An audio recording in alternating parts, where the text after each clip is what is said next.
Night, when you lie in bed scrolling through your phone, your heart rate will spike. Not because anything dangerous is happening. Not because anyone threatened you. Just because someone posted an opinion you disagreed with. And your body will respond exactly the way it would if a lion had just stepped out of the dark. That reaction is not a glitch. This is a feature.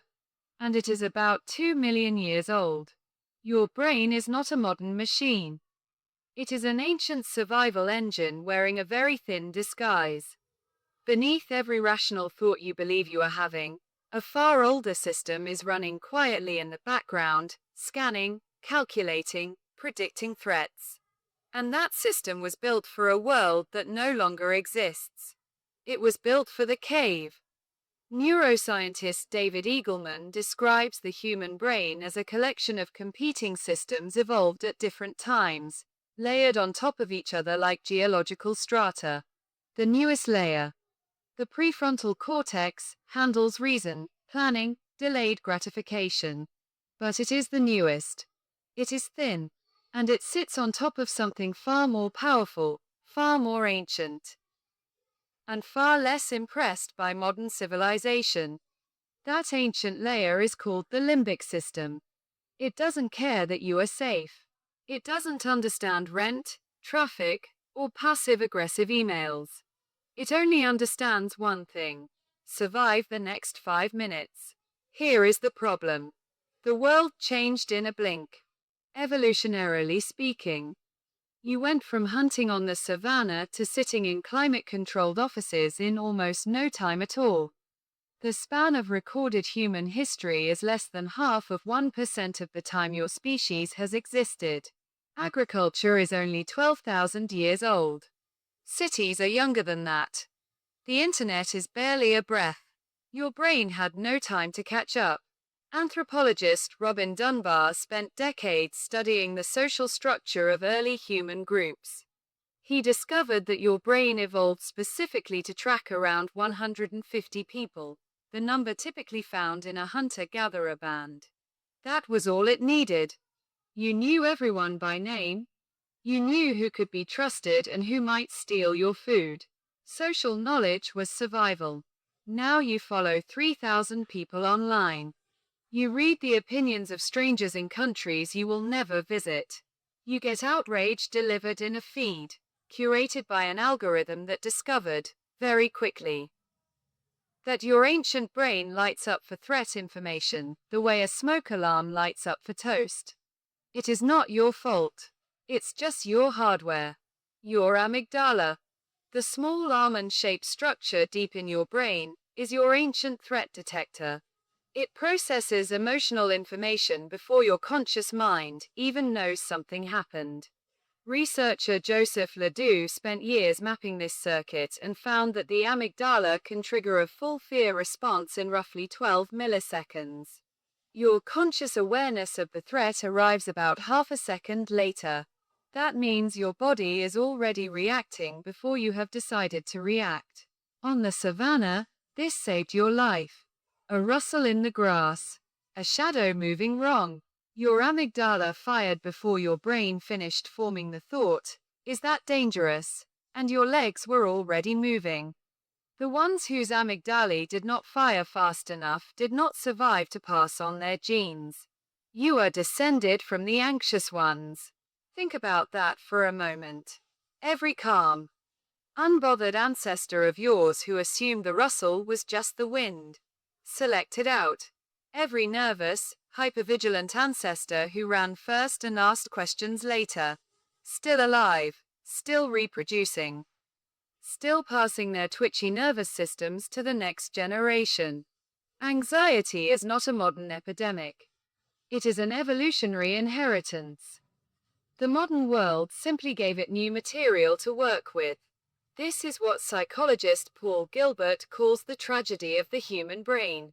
You carry equipment designed for a set of problems that no longer exists. And that equipment keeps misfiring on problems it was never designed to solve. The cave you lived in required constant vigilance. You slept in small groups. You needed to stay awake for sounds in the dark. Your body kept cortisol levels elevated through the night, keeping you semi-alert even while sleeping. This was essential. A predator did not announce itself. Now you lie in a temperature-controlled room, in a locked building, with no predators for hundreds of miles, and your cortisol still spikes at 3 a.m. Your brain did not get the memo that the threats have changed. It wakes you up anyway, and it hands you something to worry about. If there is nothing real to worry about, it will manufacture something.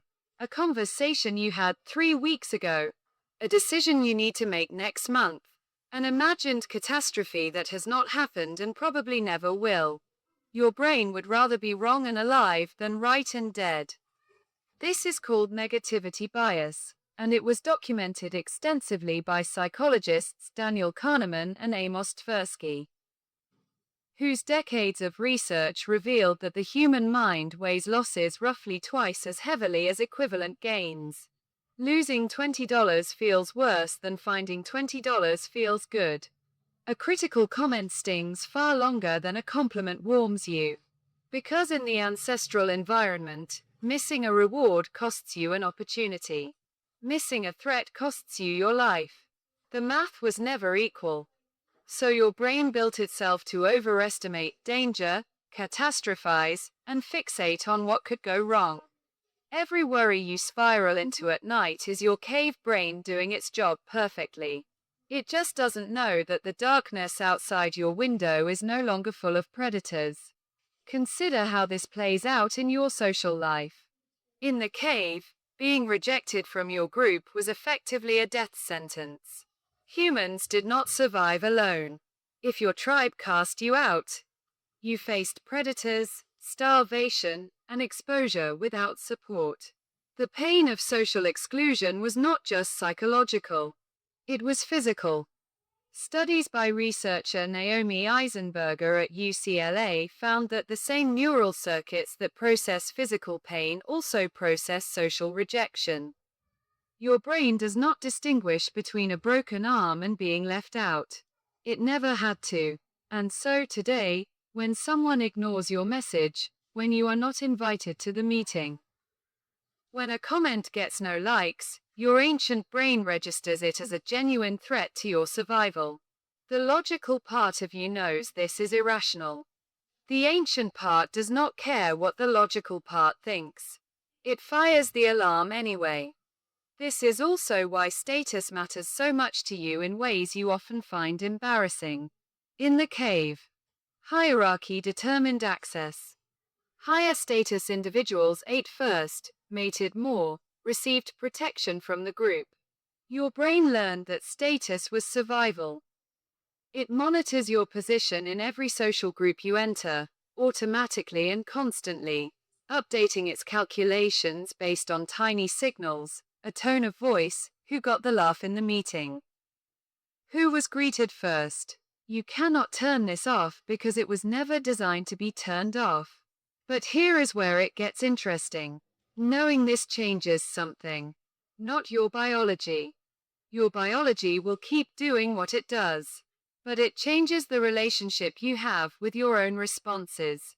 When your chest tightens during an argument that poses no physical danger, you are not weak or irrational. You are running 2 million-year-old software on a 21st century problem. When you cannot sleep because your mind keeps rehearsing a conversation, that is not a flaw in your character.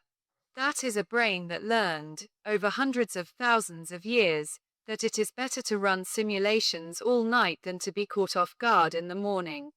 Psychologist Lisa Feldman Barrett, whose work on the construction of emotion transformed how researchers think about the brain, argues that your brain is fundamentally a prediction machine. It does not respond passively to the world. It actively generates predictions about what is going to happen next, based on everything that has ever happened to you. And then it updates those predictions when reality surprises it. Every emotion you feel is your brain's best guess about what is happening and what it means.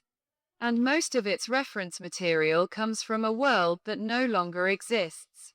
This is the strange loop you live in. Your brain was forged in danger. It was optimized for scarcity, threat, and survival in small, tight-knit groups on an unpredictable landscape.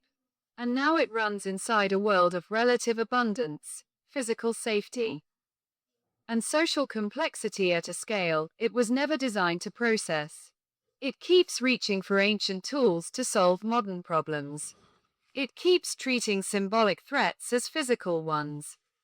It keeps preparing your body for fights you will never have and flights you will never take. The cave is gone, but your brain is still watching the entrance. And in a way, that is not something to fix. It is something to understand. The anxiety that spikes when you are about to give a speech is the same system that once kept your ancestors alive in the dark. The social sensitivity that makes you read every room is the same system that once told your great-great-grandmother whether a stranger could be trusted. These are not bugs. They are ancient gifts operating in the wrong era. The question is not how to turn off the cave brain. You can't. The question is what you do once you recognize it running. Tonight, when the sun goes down and your thoughts spiral and your body tightens around something that is not actually a threat, you will know exactly what is happening. Not a lion, not the dark, just a brain doing exactly what it was built to do, in a cave that no longer exists, watching for a danger that never arrives.